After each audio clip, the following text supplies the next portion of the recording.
guurtida halkan joogta ee aragtaan iyo aniguba waxaanu halkan u nimi inaanu maanta cadeyno mowqifkayaga nabadgelyada waanu soo jeedino baq nabadgelyo nasteexada walaalka ha ka dhigin xaybiyo naxli iyo colwadaya nimcad iyo barwaaqadu waa nabad naxariista aadmigu waa nabad noloshiyo adduunku waa nabad waxaanu rajaynaynaa sanadka cusub khayrkiisa waxaanu ka magan gelaynaa ilaahay sii tegay sharkiisa waxaanu halkan u nimi inaanu ku dhawaaqno cid kasta oo reer Ceergaabo ama reer Sanaag ama reer Soomaaliland waxaanu haynaa nabadgelyo buuxda haddaanu nahay dadka ku nool gobolka Sanaag nasteexada walaalka ha ka dhigin xaybiyo naxli iyo colwadaya nimcad iyo barwaaqadu waa nabad naxariista aadmigu waa nabad nimcad iyo barwaaqadu waa nabad naxariista aadmigu waa nabad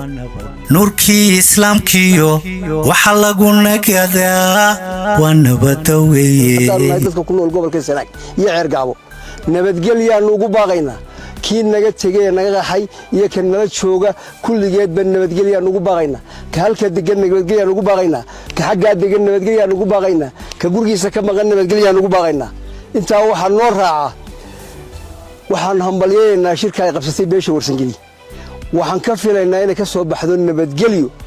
kama filayno kulliba qabiil shireen dhibaato ka soo baxayso nabadgelyo anaguna Ceergaabo ugu haynaa cid kasta oo nabad u baahan wassalaamu calaykum waraxmatullaahi wabarakaatuh siyaasiyiinta waayeelka iyo waxgaradka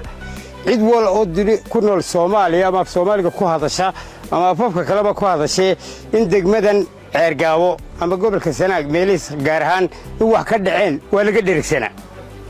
dadkii degmadan Ceergaabo ku noolaa laba qaybood bay u kala baxeen qayb magaaladii ku hadhay iyo qayb magaaladii ka tagtay waxaan leeyahay hadda aanu lahay qoladii magaalada Ceergaabo ku hadhay dadkii naga tagay waanu idin tabnay waanu idin baahanahay waanu idin doonaynaa ilaa maalintii magaalada lagu kala tagay waayeelka iyo waxgaradka dhabarkayga taagani shiraruma kala bixin dadka qaarkii waxa laga yaabaa inay aqligooda ku jirtay in bariga hore marka dee wax dhacaan gudiyo colaadeed baa la sameyn jiray dadeen arrimaha siifalkiyo si ku xumeeyay baa la sameyn jiray horta waxaan dadka u sheegaynaa ilaa maalintii halka lagu kala tagay waayeelkan iga dambeeya uma kala kicin qaab kasta oo lagu heli karo nabadgelyo ka shaqaynayeen hadday tahay dad wax laga tirsaday oo la xidhxidhay oo jeelka laga buuxiyay waa arkayseen maanta halka waxaanu isugu nimi sanadka hore ee tagay sida boqorku sheegay ilaa khayrkiisa nafsiye sharkiisa wixii nagala tagay ka soo socdana ilaa khayrkiisa nafsiye waxaanu maanta halka isugu nimi waanu ku dhannahay waanu ku soo shirray waanu ku soo showray waanu isloognahay waxaanu ku baaqaynaa nabadgelyo waxaanu leenahay war annagana macna noo samayn mayso joogidaanu Ceergaabo ku hadhnay dadka waa doonaynaa walaalayaal noo kaanaya colaadi ma jirto ciidamadii magaalada waa ka saaray ciidamadii magaalada waa ka saaray waxa jooga magaalada gudaheeda shicib habar wadaaga baa jooga inaabtiga baa jooga inaadeerkeed baa jooga waxaan leenahay soo noqda nabad ku soo noqda